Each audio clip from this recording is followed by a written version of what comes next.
let's now talk about the third problem. So we talk about struggles of working moms because of lack of education. Second is lack of support at home. Lastly, it's about the lack of support at work. I mean, I know working moms, I mean, we do share something in the office, but it's always limited. Actually, a lot of studies also said that most moms, even men for that matter, are afraid to share their information because they're being judged, and actually they're being judged of themselves already, and also their colleagues. Let me just share a quick story about myself. I remember I was not getting promoted, and some people are getting ahead of me, and I know I'm already qualified. So I had this conversation with my boss, and I asked him, what do I need to do to be the next person to be promoted as manager? And his response to me, he said, "Oh, Wanda, I never thought you wanted to become a manager because you have kids." Well, it doesn't make it right or wrong. But I think first, my assumption is that my boss will promote me based on my performance. But his assumption, because of the workload I have already at home, I'm not even interested.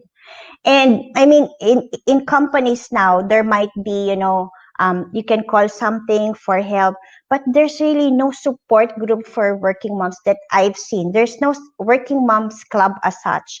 That is why Working Moms Academy wants to have future counseling calls. We're really the ones, when you pick up that phone, you know that you're talking to another mother on the other line who can really teach you how to navigate life, family, and career. We're going to have group and one-on-one coaching. A job marketplace, I know a lot of they said 43% of women leave their professional roles, but they also want to come back. As Anuj said, women, working moms can, help the economy as well. And a study said 94% of women want financial independence. But going back to the job marketplace is another challenge for mothers. Thankfully for me, I took a break really of 2.5 years to fully take care of my children. But thankfully, I was able to bounce back and go back to corporate and really do what I love to do, like this training and coaching. And of course, starting this Working Moms Academy, which is my legacy project. It's also about free community support. So for those of you, if you don't have support in the office, you can right away join this LinkedIn group now, bit.ly. This is case sensitive, so make sure it's all capital, WMA support group. There I'm posting free courses. We have, weekly webinars already that we're starting for moms because we really want to start supporting mothers now. So maybe Emmy and Anuj and Sandra, maybe you can share, I mean, in your companies that you are working before or working now, is there really some kind of support structure for working moms? Because actually, if you look at the articles now, this is, what a lot of moms and a lot of organizations are pushing for. The need to have a special, benefit or a special distinction to help these mothers who are working double shift. Emmy, what was your situation before? From the previous organization that I worked with, there are the investment arm of the Malaysia itself. So working in a high-paced, fast-paced organization, and everything must urgent, right?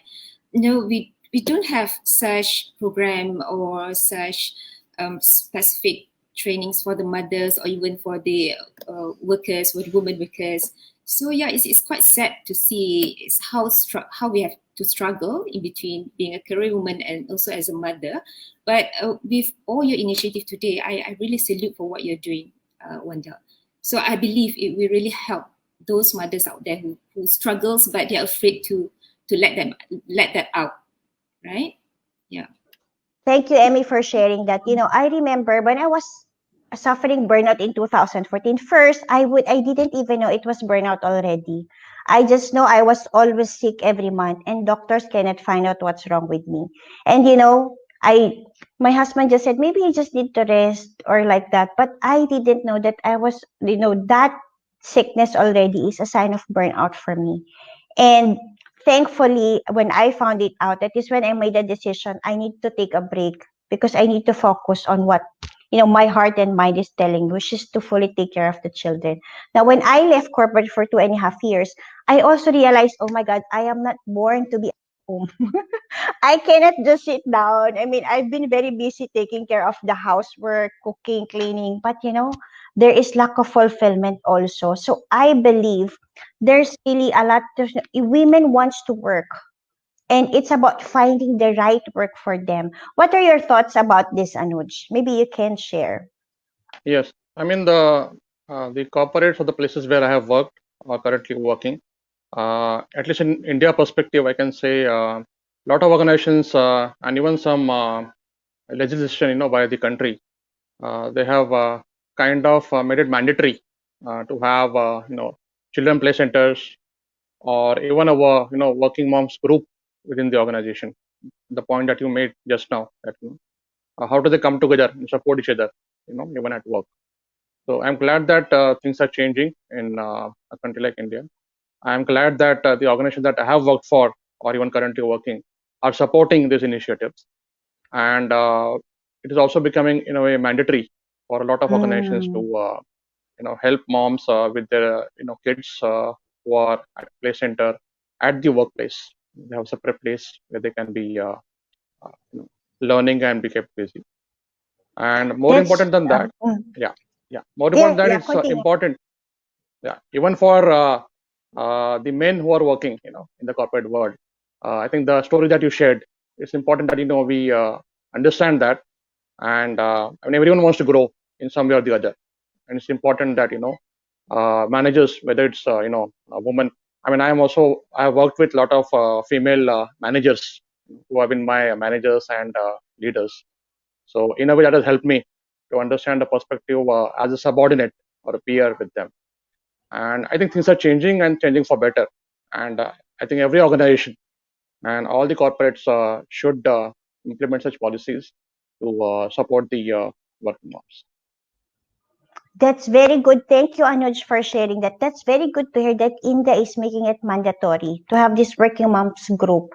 And I think every, company should consider that. And if your company currently doesn't have, if you do want to support your family or friends, or if you yourself is a working mom, I hope you start joining Working Moms Academy's support group. This is all free. This is also on LinkedIn. You're on the same platform.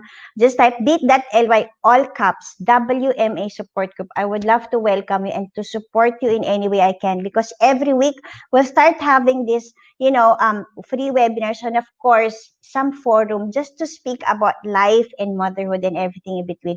And I know Sandra, she loves training, and this keeps her awake. I mean, this keeps her very excited to wake up in the morning. And Sandra, maybe I know in the Philippines there's a lot of initiatives also in terms of working mothers. How is it now? How has it changed over the past few months or years? Actually, if it changed a lot, because as I have remember, I have attended one of the programs that's most of those attendees are CEO, that's women CEO.